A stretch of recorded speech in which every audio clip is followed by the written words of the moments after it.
നമസ്കാരം. കയ്യിൽ കാശുണ്ടെങ്കിൽ കൊച്ചിയിലും ചാരപ്പണിക്ക് ആളെ കിട്ടും.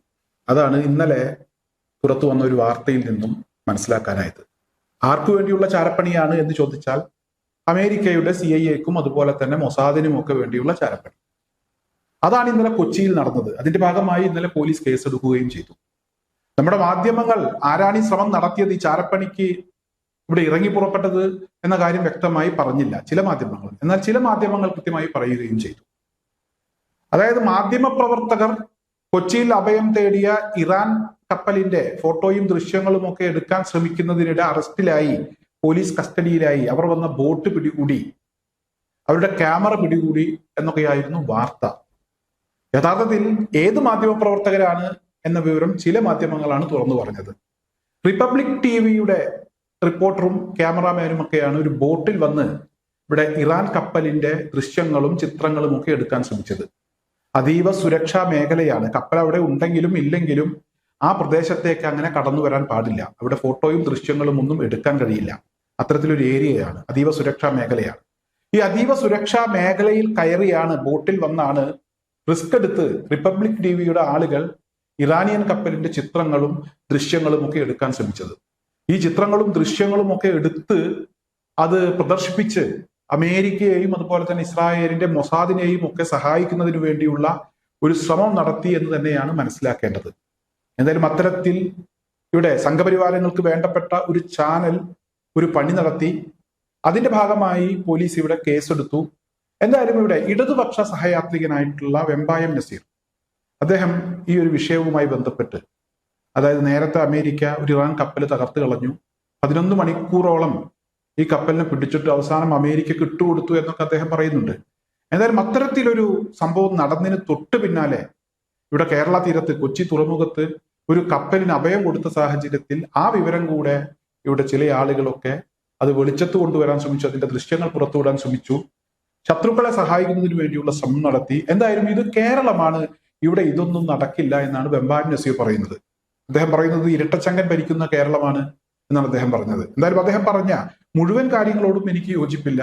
എന്തായാലും കേരളമായതുകൊണ്ടാണ് ഒരു പരിധിവരെ ഇവിടെ ഇത്തരത്തിലൊരു ചാരപ്പണി നടക്കാതെ പോയത് എന്ന കാര്യത്തിൽ എനിക്ക് അഭിപ്രായമുണ്ട്. മറ്റേതെങ്കിലും സംസ്ഥാനത്താണെങ്കിൽ, ഗുജറാത്തിലോ അല്ലെങ്കിൽ മറ്റേതെങ്കിലും സംസ്ഥാനത്താണെങ്കിൽ ഇതൊക്കെ ആളുകൾ കണ്ണടച്ചങ്ങ് വിട്ടേനെ. അങ്ങനെ ഒരുപാട് വാർത്തകൾ നമ്മളൊക്കെ പലപ്പോഴും കണ്ടിട്ടുണ്ട്. എന്നാലും കേരളമായതുകൊണ്ട് ഈ നീക്കം തടഞ്ഞു, അല്ലെങ്കിൽ ഈ നീക്കം പുറത്തു വന്നു, കേസെടുക്കുന്ന ഒരു സാഹചര്യം ഉണ്ടായി എന്ന് പറഞ്ഞതിൽ തെറ്റില്ല. അത് കേരളത്തിന്റെ മഹത്വമാണ് എന്ന് തന്നെയാണ് ഞാൻ മനസ്സിലാക്കുന്നത്. എന്തായാലും വെമ്പായം നസീർ പറഞ്ഞ ആ വിഷയത്തിലേക്ക് ഞാൻ നിങ്ങളുടെ ശ്രദ്ധയൊന്ന് ക്ഷണിക്കുകയാണ്. പ്രിയമുള്ളവരെ, നമസ്കാരം.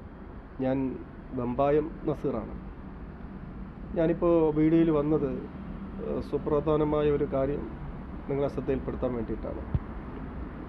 നമുക്കറിയാം, ഇപ്പോൾ ഒരാഴ്ച കാലമായി അമേരിക്ക, ഇസ്രായേൽ സംയുക്തമായി ചേർന്ന് ഇറാനെ ആക്രമിക്കുകയാണ്.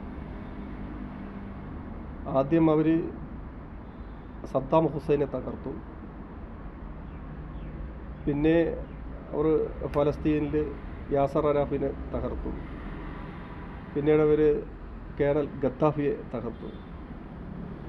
ഇപ്പോൾ ഇറാനിയൻ പരമോന്നത നേതാവ് ആയത്തുള്ള ഖമനിയെ ഇല്ലാതാക്കി. അപ്പോൾ അങ്ങനെ ലോക പോലീസ് ചമഞ്ഞുകൊണ്ട് നമ്മുടെ മേൽ മറ്റു ഒരു രാജ്യവും വളരരുത് എന്ന് പറഞ്ഞ് ലോക പോലീസ് ചമഞ്ഞ് മറ്റ് രാജ്യങ്ങളെയും രാജ്യത്തിലെ ഭരണകർത്താക്കളെയും അമേരിക്കയും ഇസ്രായേലിൻ്റെയും കാൽ കീഴിൽ കൊണ്ടുവന്ന് ലോക പോലീസ് ചമയുന്ന പ്രവണത ഇന്നു മുതലല്ല, പണ്ട് മുതലേ അമേരിക്കയ്ക്കുണ്ട്.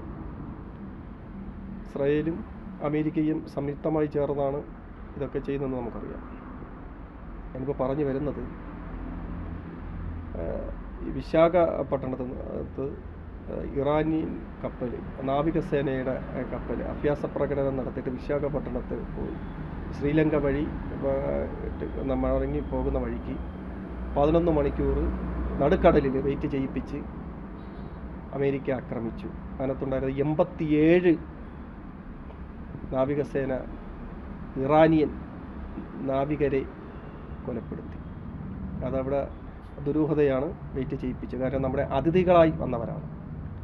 നമ്മുടെ ഇന്ത്യയുടെ അതിഥികളായി വന്നത്. ഇന്ത്യക്ക് അതൊരു ക്ഷണതമാണ്, അതിഥി ദേവ ഭവ എന്നുള്ളത്. അപ്പോൾ അത് വിളിച്ചു വരുത്തി കൊലയ്ക്ക് കൊടുത്തുവെന്ന് വാർത്ത ഇംഗ്ലീഷ് പത്രത്തിലേക്ക് വാർത്ത വരുന്നുണ്ട്. അതുപോലെ അപ്പോൾ ഞാൻ പറയാൻ വന്ന പ്രധാനപ്പെട്ട കാര്യം, കേരള തീരത്ത്, അതായത് കൊച്ചി തുറമുഖത്ത് ഇവരെ കൂട്ടത്തിൽ പോയ IRIS എന്ന് പറയുന്ന 11 കപ്പൽ തുറമുഖ ഇറാനിയൻ കൊച്ചി തുറമുഖത്ത് ലാൻഡ് ചെയ്തിരിക്കുകയാണ്, നങ്കൂരമിട്ടിരിക്കുകയാണ്.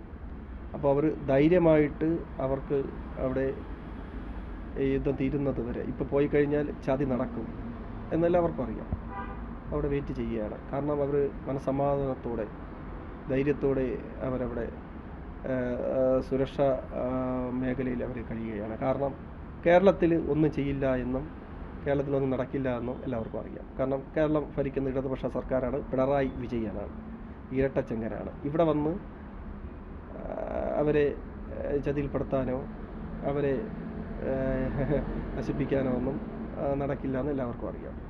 കാരണം ജീവൻ നമ്മൾ കളഞ്ഞ് നമ്മൾ മലയാളികൾ നമുക്ക് അഭയം നൽകിയവരെ നമ്മൾ കാത്തു സൂക്ഷിക്കും. കാരണം കൊച്ചി തുറമുഖത്ത് അവർ ധൈര്യത്തോടെ അവരോട് പോയ IRIS കപ്പൽ നാവികരും അവിടെ ധൈര്യത്തോടെ കപ്പലിനകത്ത് ഇപ്പോൾ അവർ കഴിയുകയാണ്.